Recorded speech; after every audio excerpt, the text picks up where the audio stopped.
لیکن امام حسین نے آگے نا جناب فاروق اعظم سے کہا، پتہ نہیں کیا بات آئی امام حسین کے دل میں، کہنے لگے عمر نیچے اترو، یہ میرے نانا کا ممبر ہے۔ جناب عمر اتر کے نیچے کھڑے ہو گئے تو کہا جا کے اپنے نانے کے ممبر پہ بیٹھ۔ تو حضرت عمر رو پڑے، کہنے لگے شہزادے میرے نانے کا ممبر ہی کوئی نہیں، یہ ممبر یہ مصلی یہ تیرے نانے کی شان ہے۔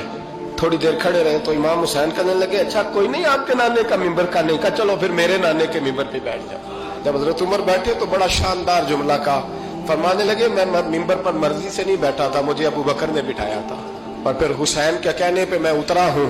اب مجھے حسین نے بٹھایا ہے، اب کسی کی جرأت ہے تو عمر کو اتار کے دکھائے۔ حضرت سیدنا عمر فاروق رضی اللہ تعالیٰ عنہ ارشاد فرمایا کرتے تھے، یہ کنز المال میں موجود ہے۔ حضرت عمر نے کہا ہے میں نہیں کہہ رہا، حضرت عمر نے کہا ہے میں نہیں کہہ رہا، سیدنا فاروق اعظم کا قول ہے، کنز المال میں موجود ہے،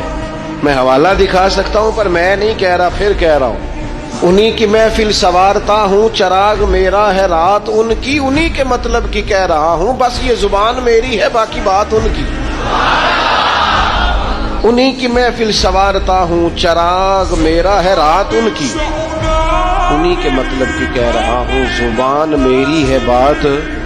حضرت عمر فاروق رضی اللہ تعالیٰ عنہ فرماتے ہیں کسی شخص کی نماز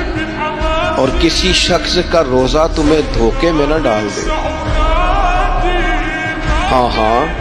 فرماتے ہیں کسی کا نماز روزہ تمہیں دھوکے میں نہ ڈال دے، فرمایا چاہے وہ روزہ رکھے چاہے وہ نماز پڑھے،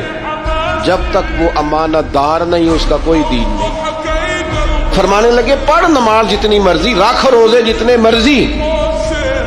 لیکن اگر تو دیانت دار نہیں تو پھر تیرا کوئی بھی دین کیا معنی سمجھ لیا لوگوں نے کہ بعض رسومات میں بعض چیزوں کو قید کر لیا تو دیندار ہو گئے۔ تو امانت دار کتنا ہے، تیرے اندر دیانت کتنی ہے، تو اپنے منصب کے ساتھ کس قدر زیادہ دیانت داری کا مظاہرہ کرتا ہے۔